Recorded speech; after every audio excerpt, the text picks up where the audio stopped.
Hello.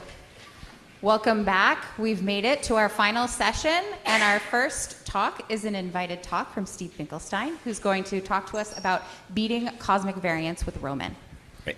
Thank you. Thanks for the organizers for allowing me to come change the subject a little bit from what we've been hearing about the rest of today. So I've spent most of the past 6 years, almost 6 years, like many of you, working on JWST looking at really small fields, but it is really exciting to think about what we're going to be able to learn about the early universe when we get the very, very, very wide field of view of the Roman Space Telescope, and it's launching, and I can't believe it, just a little over a month. So I'm going to set the stage a little bit with some of what we have learned in this area with JWST, some of the surprises, and then where some of the limitations of JWST sort of come up, and where we can solve things, or at least make a lot of progress with Roman. So it was really exciting in 2021 when we got the first JWST data. Sorry, 2022, in the summer 2022, when we got to see the first JWST data, and did not take long for a number of surprises to rear their heads. In fact, within just days of the Cosmic Evolution Early Release Science Survey, or SEERS data coming out, we learned 3 big surprises. The first one is that there were an unexpectedly large number of bright galaxies that were forming very early in our universe. The first one that came out of our group was Maisie's galaxy. It's a whole story there I could talk to you about my daughter. But there were many, many others found. And that is something that we learned about, again, in days, and that has stood the test of time. And we'll talk a little bit about that in a minute. The second one, if I can get this pointer to work, is that JWST revealed previously unknown types of galaxies were in that first week. There were claims of these overly massive galaxies, perhaps lambda CDM breaking galaxies. It turned out that is not, as I will show you what they are, but we did learn about a new type of galaxy. These are little red dots that we'll hear about today and tomorrow morning from Dale Kasevsky and other folks. And the third one is that the early universe contains abundant accreting supermassive black holes. I'm told by my theory colleagues that we should not be surprised by this because the simulations have predicted that these black holes must be growing, but in the Hubble era, we could not see them. So it was surprising to me, at least, how easily these accreting supermassive black holes, predominantly discovered through their broad permitted lines, are falling out of these data. So let's talk about the first one for a little bit. So there were an abundance of galaxies compared to expectations. So how do we set the expectation? So I mentioned Maisie's galaxy, but at some point we looked at the rest of the SEERS data, and we found about 90 high redshift galaxies. We're talking about galaxies between a redshift of 9 and 14. These come from the first 500 million years in the history of the universe. So basically, at redshift 9, that was about the threshold of Hubble. Almost all of these are higher redshift than the Hubble Space Telescope could see. They were so highly redshifted that they were literally invisible to Hubble. This is just a plot here of where these things sit in a magnitude. This is tricky. Magnitude versus redshift plane. And then on the right-hand side, that's sort of where our expectations come in. So this is a cartoonish version of the star formation rate density versus redshift, zoomed way in on the interesting part of it. And these curves are showing expectations. So the darker blue curve here is showing where we observed. That's too tricky. I'm not going to do that. It's showing where we observed the galaxy population, the star formation rate density at redshift 3 to 9. And then as we were waiting for JWST to launch, people in my field were coming to conferences like this one and arguing about what the shape of this curve looked like. In particular, when you got to redshift 9 and 10, really pushing Hubble to its extreme limits, were we seeing an accelerated decline? That's the purple line. Or were we seeing a continued smooth decline? And there were people sort of arguing on both sides of it, but the error bars were big. These things were single band detections with Hubble. We were trying to use the Spitzer Space Telescope to study redshift 10, which is crazy. It was very helpful, but it's not surprising that we had a lot of disagreement. Of course, we needed this beautiful data from JWST. And what happened is that the answer was neither. We were both wrong. The decline is actually shallowing. So this is work from the SEERS survey in 2024 showing that the star formation rate density, really the observed abundance of galaxies, didn't accelerate decline, didn't smoothly decline, it actually shallowed. Okay, so that was our first sort of real statistical hint that something really interesting was going on in the early universe.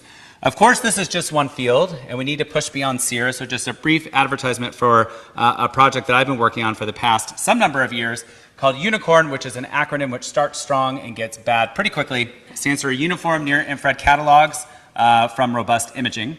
And the idea here is to take the large number of legacy fields that have been observed with JWST. We've hit all the good ones, all the candles fields, some Lenzi clusters, so on and so forth. Reduce the data in a uniform way with the latest and greatest reduction techniques and pay really careful attention to robust photometry. And so we've done that. I'm a catalog maker. This is a figure showing the photometric redshift on the y-axis compared to the spectroscopic redshift on the x-axis. If we tried to make this plot in the Hubble era at redshift greater than 7, there would be like 3 data points on it, and they would all come from Lyman alpha. This is a compilation of 10,000 spectroscopic redshifts that Hollis Akins and Anthony Taylor at UT Austin put together from JWST alone. There's predominantly strong rest optical line redshifts, but there's also prism break redshifts, so on and so forth, and you can see quite excellent agreement. So we're getting pretty good at measuring photometric redshifts, and now we can make really big statistical samples. So the sample of galaxies we have today has over 100,000 galaxies at redshift greater than 3.5. These are photometrically selected, but again, this plot on the left is supposed to make you feel okay about that. And we have almost 500 galaxies at a redshift greater than 10, and over 30 galaxies at redshift greater than 14. 2 of those are confirmed, actually 3 of those are confirmed, but hopefully more of those will come soon. I don't have a luminosity function to show you because the summer is not over, so I still may hit my goal. But when I look at this sample, what I take away from this is we are finding 10 times the number of high redshift galaxies as the single SEER survey alone. So this conclusion that the early universe is forming early UV luminous galaxies in excess of our expectations is still valid. So what could actually be doing this? So we have a lot of ideas. This is kind of a messy plot, but the data are in red. This is going back to just SEERs here. And all of these thin lines, these are theoretical predictions from a variety of simulations before launch, right? So before we knew what the data were saying. And of course, they all fall below the data. Again, that's the surprise, right? There are a lot of galaxies. All of the other thicker lines are post-launch simulations, and they sort of fall into a few different flavors of trying to explain this. You can take all the dust out of galaxies. That's sort of a simplistic way of looking at it. This is a model proposed by Andrea Ferrara. You can mess with the IMF. That's a fun knob because you can do kind of whatever you want to it. But this is an IMF enhancement of the light to mass ratio, if we're going enhancement by a factor of 4. You can make the star formation more efficient. So the sort of first proposal was feedback-free star formation. This is a very aggressive way of doing it. There's a more recent model put out by Rachel Somerville, density modulated star formation, where hot regions of higher gas density have higher star formation efficiencies. That matches the data very well. Or you can make star formation more stochastic. So if the galaxies are forming stars in these really stochastic bursts, we are measuring UV luminosity. That's not mass, right? That's star formation rate. So things will scatter down the luminosity function. It will increase the number of things that we see. The interesting thing is that they kind of all lie together on this curve. And so especially if we have large error bars on a luminosity function, we can't yet tell you which of these physical mechanisms is dominating. Probably all of them are in play at some point, but we would like to constrain this. Okay. So let's just take a look again at redshift 10. This is an updated plot. This is now drawing all of the redshift 10 UV luminosity function data from the literature. And again, you see there's a lot of scatter. There's decently sized error bars. But one thing we have not talked about yet is cosmic variance. We know that not every region in the universe is the same. There may be a galaxy here, not a galaxy over there. There may be an overdensity here and a void over there. We also know that the field of view of JWST is fairly small, about 10 square arc minutes for NIRCam, and even these surveys, which are doing multiple pointings, with the exception of Cosmos, which is fairly shallow, are only doing maybe 100 square arc minutes at a time. So what role is cosmic variance, this natural spatial inhomogeneity in the distribution of the galaxy population, playing in this scatter? It might be playing a large role. This red shaded region, which barely shows up on the screen, but I think you can see it, shows the expected variation in UV luminosity functions in 100 square arc minute fields. This comes from the Santa Cruz semi-analytical model. Aaron Young had made a number of 2 square degree light cones from that model, so I could excise 100 square arc minute boxes and just plot the luminosity functions and look at the scatter, and that's what the shaded region is. It is basically containing all or almost all of the GWST data. And so it's largely suggestive that the variation we see now in the data is dominated or could be dominated by cosmic variance. So no matter how much we shrink down these error bars, unless we start probing much, much wider fields, which is going to be difficult to do with JWST, we're not going to make a lot of progress. Of course, the other important point here is, again, to bring back some of those model predictions. These are slightly different flavors than I had on the previous side, but just showing that all of these models sort of span the range of the data. So if we want to pin down what's going on in the early universe, we really need to pin down the luminosity function. And something I'll come back to, if you note this top one that says bursty/high star formation efficiency, the predictions from bursty star formation or models with high star formation efficiency look fairly similar. And so we need to find a way to break that degeneracy as well. That's going to come in with clustering, which I'll mention in a little bit. So we are here to talk about Roman, and Roman is key to breaking these barriers. Roman is going to allow cosmic variance invariant UV luminosity function measurements and complementarily angular clustering, which we'll talk about in a minute. There's going to be a lot of great data to come out of Roman. From my point of view, early in the mission, 2 surveys are key. The one that I'll spend most of the time today talking about is the high latitude wide area survey deep component. This is 19 square degrees in 6 filters to a magnitude depth of roughly 27.5, except in K. It's going to be quite a bit shallower, but still usable at 25.8. And importantly, that's supposed to be completed by the end of year 2. And I wanted to note that you might say, why don't you use the medium tier? It's much larger, right? 2,400 square degrees. That's only going to contain 3 filters, JHK to 26.5. Extremely usable for a lot of reasons, but I'm really most excited early on for the deep tier. The high latitude time domain survey deep tier is also going to be interesting. It ultimately, by the end of the 5-year time domain survey, will reach a magnitude depth of 29 over 7.7 square degrees, but it lacks the K filter, and we'll talk about that at the very end. And then I also want to do just a very brief advertisement for a Cycle 1 General Astrophysics survey. This is the Roman Extreme Deep Field. This is led by Haojing Yan, Anton Kokomor, and Yue Shen, which is doing a single pointing with the Roman WFI camera, reaching up to 30th magnitude in some filters and even 28th magnitude in the K filter. This is going to be in the NEP field. This will be useful for the FANN, but I'm going to spend most of the day today talking about the deep survey, the 19 square degree survey. This image here is just sort of giving you the layout of where things are, and what we're talking about here is this orange star here. So this is area here at about 20 square degrees to a depth of nearly 28th magnitude.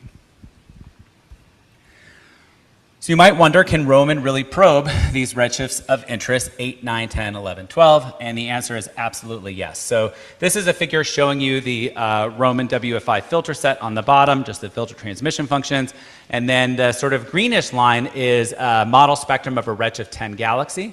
And as we heard about in a poster talk a little bit ago, if we want to select a high redshift galaxy or gamma ray burst, we want to see the Lyman alpha break, we want to see the drop off. So we need multiple band passes both below the Lyman alpha break and above the Lyman alpha break.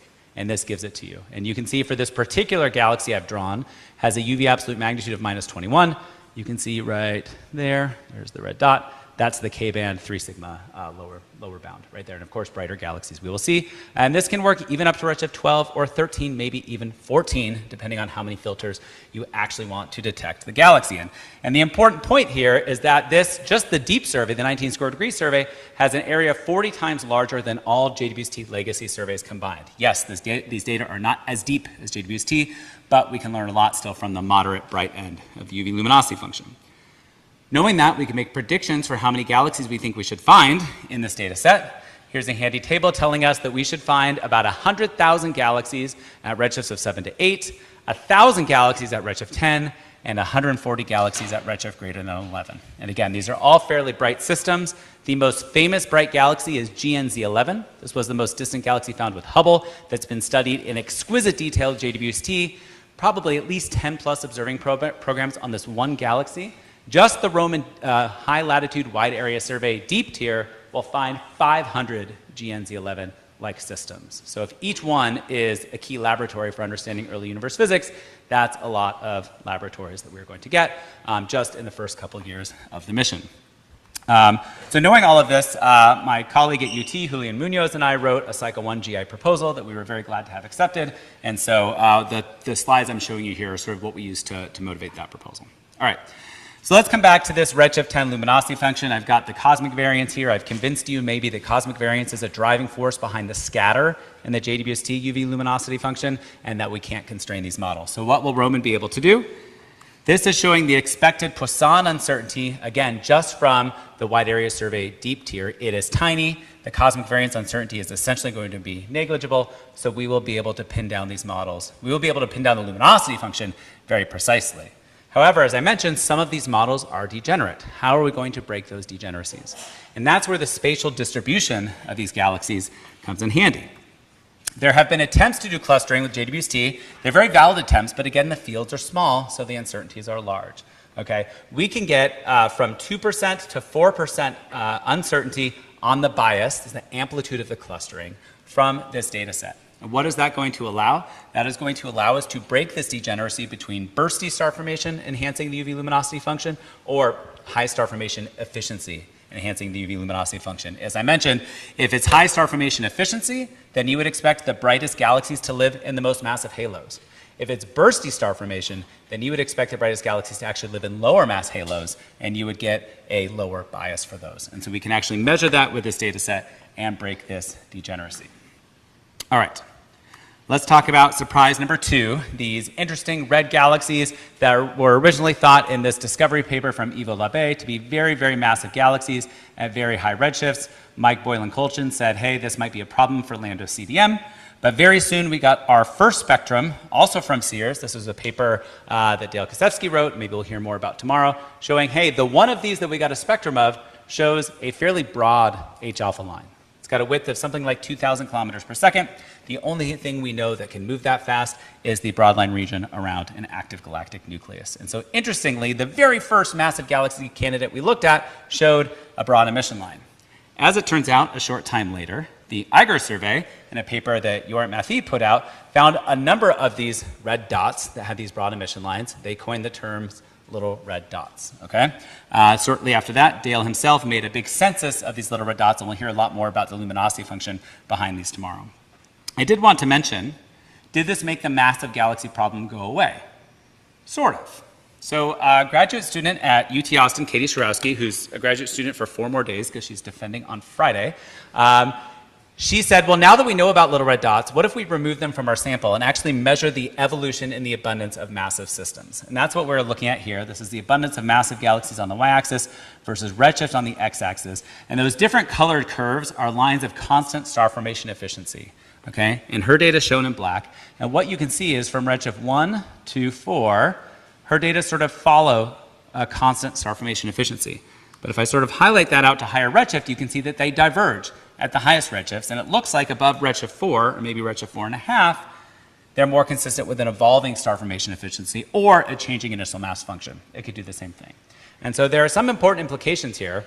There are signs by redshift 4 to 5 that maybe something different is already happening in the physics dominating star formation. You don't need to go to redshift 10. But the other key conclusion from Katie's paper is that we never get into this forbidden region. So there is still no massive galaxy problem, but there might be a slight excess in the abundance of massive galaxies over what you might have thought. Okay, and we had this very Texas-themed press release about that one. So let's get back to little red dots. So what are little red dots? They have this really unique spectral shape of a blue rest frame UV with a red rest frame optical. We think, and we'll hear more about this tomorrow, that a large fraction of them, maybe 80%, maybe even more, have broad emission lines. That is certainly suggestive of them hosting AGN. And many of them also show Balmer breaks. And when I first saw the Balmer breaks, I was like, oh, they're massive galaxies that also have AGN. What's going on? But it turns out the Balmer breaks are so smooth, they don't really match what you would think is happening from a stellar population. They match what you would get if you had a central engine, a central accreting supermassive black hole, enshrouded in really, really dense gas, like column densities of, I'm forgetting the number, 10 to the 20 something, a lot of gas. And so this is sort of an artist rendering from a press release we did from Anthony Taylor's paper here on this object here at redshift 9.28, which is the most distant known little red dot. And so that is currently, I would say, our best understanding of little red dots, black holes enshrouded in dense gas. But it is not the only idea. Just a couple other ideas of what little red dots might be, not the only other ideas. Maybe we are actually seeing direct collapse black holes in formation. These are primordial halos that are irradiated from nearby Lyman-Werner emitting systems. They undergo direct collapse and they can form 10 to the 5, 10 to the 6 solar massive black holes all on their own, and we may be seeing them in their natal sort of gas shells. Or a very interesting idea that John Chisholm put out very recently is their SEDs are also consistent with supermassive stars, we're talking hundreds to thousands of solar masses, forming in globular clusters. So in globular clusters, they can undergo a runaway collapse, and you can actually get a fairly large star that has an atmosphere that actually looks quite cool. And what John showed in this paper is that the abundance of little red dots at high redshift is consistent with the implied abundance of globular cluster progenitors at high redshift. So if the universe is forming globular clusters as these really dense clusters that have supermassive stars at their center, it could be that all of today's globular clusters started as a little red dot. They're just an idea. There are some testable predictions from all of these, And the one I want to talk about in the remainder of my time is the time evolution, or the redshift evolution of the little red dot population. So this is kind of a cartoon schematic, but it's showing what you might expect if little red dots are rapidly growing early supermassive black holes. That's the sort of gas-enshrouded model. That's in gold. You would expect them to decline rapidly as you get below redshift of 4.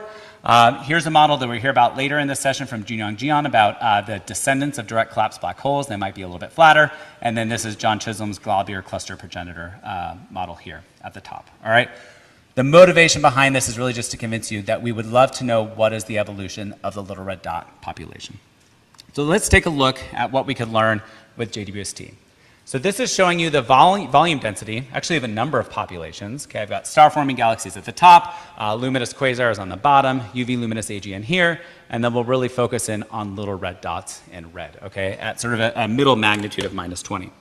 The gray data points here are JWST results. These come from 2 studies, one from Dale Kosevsky and one from Vasily Kokarev. They both sort of did a census study of little red dots across all of these legacy fields, samples of 300 to 400 or so. And you can see that you see a pretty flat distribution at redshifts sort of 8 to maybe 5. And then once you get below redshift 4, the error bars blow up.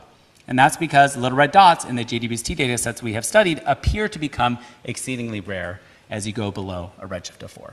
So if they're rare and we want to find more of them, we need a larger volume. So there's 2 studies I want to point out on this plot that have happened over the past year or so.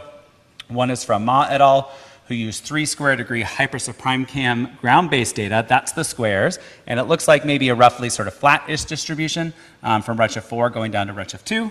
And then the second one is from Laura Bizzigello and the Euclid collaboration, who looked over 60 square degrees and found actually a somewhat lower abundance at redshift 3, but then an increase in the abundance to lower redshift. What's going on here? These are very divergent results, and some are more or less consistent with the JWST data. We don't know what the purity or the contamination in these samples are. If you're selecting little red dots from the ground, you can select red things, but you can't tell if they're little or dots. Those mean the same thing. You don't have the PSF to do it. And even with Euclid, the PSF is about 0.3 arc seconds at the red end, so it's very difficult. And the Euclid Q1 data used here was quite shallow. So it's possible there's a lot of contamination. Of course, again, here's where Roman can make big gains. If we take sort of an optimistic and a pessimistic scenario and make predictions about what we think Roman will find, and then fold through the Poisson uncertainties from that 19 square degree deep survey, you can see how it is there. We're going to solve this incredibly, incredibly quickly with Roman. In case you're wondering how many little red dots we should see, if it's the sort of optimistic scenario, which is the top line, we may discover 20,000 little red dots between a redshift 1 and 4. If it's the really pessimistic scenario and they're truly falling off a cliff, we will still get several hundreds across all of these redshift bins. Either way, we will also be able to do clustering with little red dots to learn about their host halo masses. Of course, we want to know what types of systems host little red dots. Of course, that can help us understand what their properties are. So these are just showing some forecasts from Julian Munoz for precision in multiple redshift bins, depending on what the host halo mass might be for little red dots. And again, this is directly going to help us test whether little red dots preferentially inhabit rare massive halos, which you might accept for early AGN, or maybe low mass halos. All right, the last thing I want to talk about is something that is not going to happen, but may happen in the future, which is adding K-band imaging to the high latitude time domain survey. If this existed, and it was not chosen, but there will be a future call, hopefully in a couple years, you could take a time domain survey, a cosmology survey, and really allow it to help us study these key physical processes that we're talking about here. Okay, so let's talk about little red dots. I've sort of spoken exclusively about using Roman as a census machine, pinning down the abundances. But AGN vary, AGN flicker, we know this. Little red dots, if they are AGN, they should vary.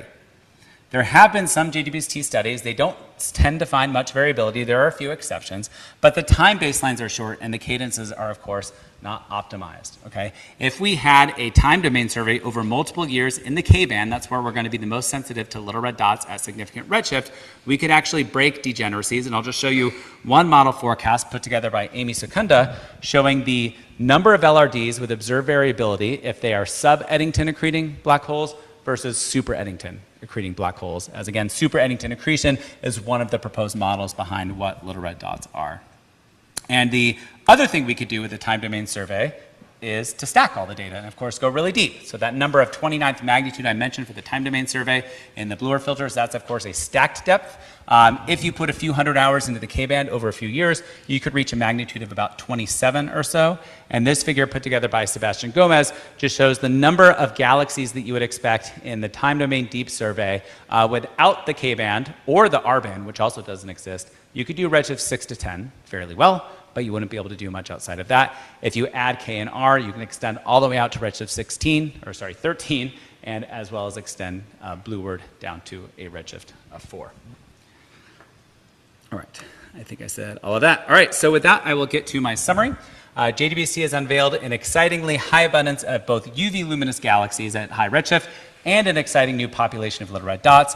But I think I've hopefully convinced you that JWST is incapable of solving the nature of these systems all on its own. I have not said the word spectroscopy. Of course, JWST spectroscopy is incredibly useful, but for some of these studies to break some degeneracies, we need these large volumes.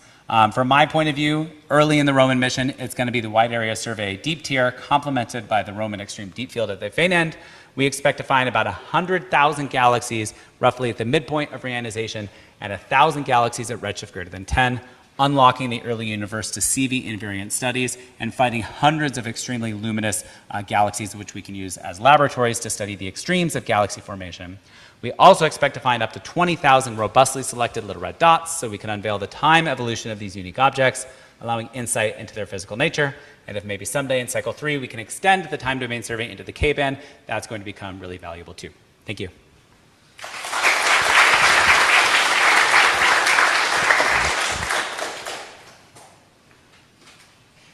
Thank you, Steve. Questions?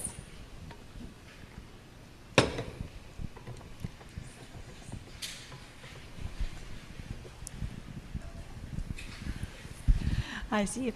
I'm just going to ask a very provocative question, which is that if you find exactly what you think you're going to find in the luminosity function, are we done then? That's a tough question because I thought I knew exactly what we would find when JWST launched, and I was incredibly wrong. I say I had a failure of imagination because I thought that, but I'm wondering, like, what different would we find at the bright end? Other than, I mean, the luminosity function is not going to turn over and start rising. I wouldn't think. I'm not sure. I would still say we're not done because even if we can pin it down, we can start to break some degeneracies between these models, but we're still going to need to combine these sort of census scale galaxy counts with deep spectroscopy to be able to understand the ins and outs of galaxy formation. And so this is all really exciting. I think of everything I've said, I'm most excited about those 500 GNZ11-like systems to get JWST IFU spectra on each and every one of those. I think it's going to be really powerful.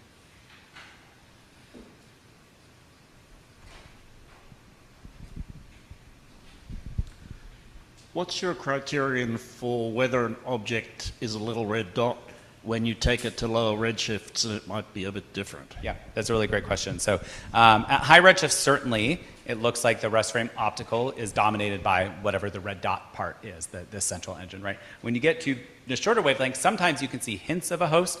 In lens systems, that does seem to be even more common because you can get a little bit of separation. But imagine you take those systems and you evolve them down to lower redshifts and there's still little red dots. You might expect a host to be growing around them, so you would expect the UV shape to be even brighter, and you might even get some host emission to the optical. So I think our definition for what a little red dot is needs to change. Depends on the spatial resolution of your study. We've talked about doing pixel by pixel level analyses to try and to find little red dots at lower redshift. So I think still you would try to find that sort of characteristic V-shaped SED, but it might not be the entire galaxy. It might just be the central component or a subcomponent of it. And we do know from lensing that there's at least one system that has two little red dots in the same halo as well. In the back.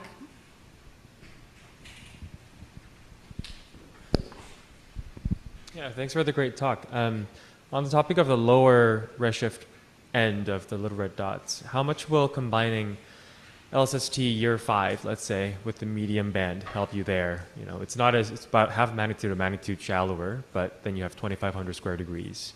and full optical coverage plus Roman resolution. Yeah, you're talking about the medium tier? Yeah. Yes, that will also be very useful. When I was developing this proposal, I didn't want to have to deal with ground-based data, so we didn't think about it. But there is another approved Roman Cycle 1 GI proposal led by Vasily Kokorev to do exactly that same thing, focused on little red dots. Okay, we can do one more in the middle here.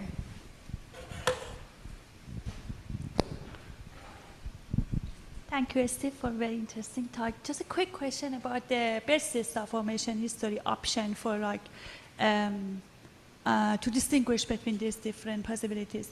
Do we even expect best star formation history for such bright systems? Because usually when we talk about best star formation, it's for more dwarf, low mass, fainter galaxies. Yeah, so I think you're asking, do we expect bursty star formation to be happening in these brighter, more massive systems? Absolutely. I think there are some, I've seen at least 2 simulators in the room who have written papers on this showing that early galaxies do tend to be more bursty. I mean, it depends on what you mean by dwarf. I think dwarf today is a pretty massive galaxy at high redshift, but we also see signatures in the SEDs of high redshift galaxies when you can get spectra even from the photometry that the emission lines are really strong, and so they have ages often dominated, their mass, maybe not mass, but the ages are at least dominated by the recent burst, and so you see recent bursts in lots of galaxies. So I don't think that's going to be the entire explanation. I think maybe I've drunk the Kool-Aid for the density modulated star formation efficiency model, but it just makes such physical sense. We know that star formation efficiency depends on gas density. We know that gas densities have to be higher at higher redshifts, so that the star formation efficiency must be higher, but it might not be the only answer. Yeah. It might drive burstiness, and so they might work together. Yeah. Thank you. Okay, let's thank Steve again.